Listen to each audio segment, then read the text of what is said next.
Күзембаев Тәуекел мен екінші сотталушы Қуанышбаевтың жәбірленуші Ерназаровпен сөйлескен сөздері жазылған. Ерназаровқа телефонына, үстіне аудио-видео жазба құралдары тағылған. Ол 24 сағат күніне жазады.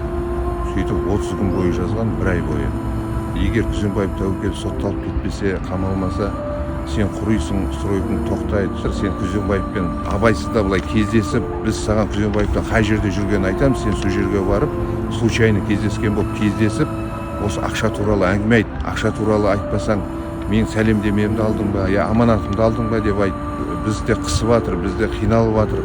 Осыны істемесек болмайды деп жаңағыны арандатып жатыр. Одан қалды. Сөзбен сөйлесіп, айта алмасаң, істей алмасаң, ең болмаса қолын алып, соны видеоға түсір дейді. Соның өзі оны соттауға жеткілікті дейді. Дәлелдеме таппағаннан кейін шарасыздан сондай әрекетке барып жатқаны, бұлардың мақсаты ол Күзембаев кінәлі ма, кінәлі емес па, оған қарайын деп тұрған жоқ. Бұлардың мақсаты Күзембаевты қамау, оны соттату. Сол жазбада жазылған, мынау егер Күзембаев сотталса дейді, прокурорлар, соттар қол шапалақтап қуанады дейді. Оны айтып тұрған полиция қызметкері. Сонда бұл не масқара деймін ғой.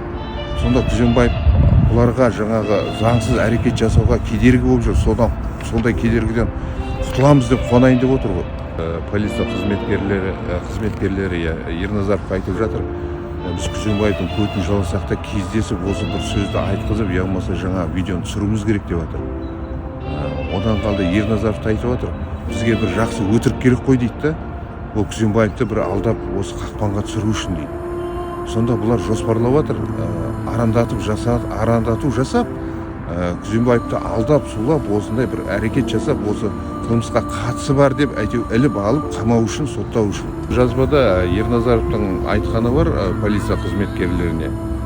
Тәуекелмен кездескенде Тәуекел маған айтты дейді, сен ана адамдарды маған қалтасына ақша салып жібердің ғой деп. Бұл жерде Ерназаров оны жоққа шығарып тұрған жоқ. Значит, ол Тәуекелге адамдарды жіберген, осы мәселені шешейік деп қалтасына ақша салып, оны Тәуекелден жауып алған кезде Тәуекелде растады, иә, маған осы акиматтың пәленше деген адамы келді деп.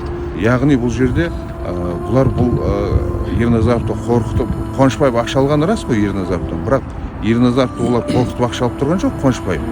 Бұл жерде ол өзі кеп ақша предлагать еткен. Соны Қуанышбаев пайдаланып, Тәуекелге айтпай, видимо, өзі алып отыр сол 10 миллион ақшаны, мен оны шешемін деп мәселені.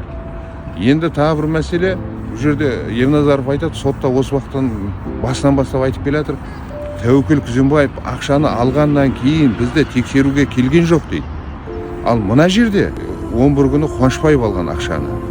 11 күні Қуанышбаев сол Тәуекелге бердім деп жауап берген.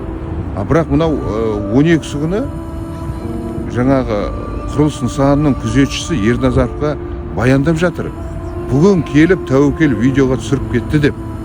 Сонда Қуанышбаев пен Ерназаровтың жауабы өтірік болып тұр. Жаңа Күзембаев одан кейін видеоға келіп түсірген жоқ деген. Олар осы мынау жасырын іс-әрекеттің жазбасында анық көрініп тұр. 12 күні Күзембаев келіп видеоға түсіріп кеткен. Қуанышбаев пен Күзембаевты сотқа берген статьясы 194 статья. 194 статья дегеніміз бұл қорқытып ақша талап ету. Бұл жерде қорқытып талап етудің өзінің бірнеше белгілері бар. Соның ішінде бұл Күзембаев пен Қуанышбаевқа тағылып отқан белгісі масқаралайтын, жәбірленушіні масқаралайтын деректерді жария етемін деп қорқытып ақша алу дейді. Ал бұл жерде қарасаңыздар, Күзембаев кеп видеоны түсіреді, заңсыз жүрген өзбектерді түсіреді, заңсыз жұмыс істеп жүрген. Түсіреді да 102-ні шақырады полицияны, миграционны. Полицияға ол кісілерді ұстап айыппұл салады. Сөйтеді да ол видеоны YouTubeқа салып жібереді. Яғни бұл жерде жариялайым деп қорқытып жатқан жоқ, ол уже 102-ні шақырғаннан бастап жарияланып кетіп тұр.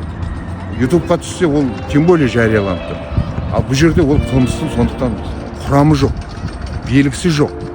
Ол Қуанышбаевтың өзі мысалға 10 миллион теңге алып тұр, Ерназаров жәбірленуші. Ол Қуанышбаевтың іс-әрекетінің өзінде де болып салап, қорқытып ақша алу жоқ. Өйткені ол видео шығып кеткен видео. Ол жаңа видеоны шығарам деп сені қорқытып алып жатқан жоқ.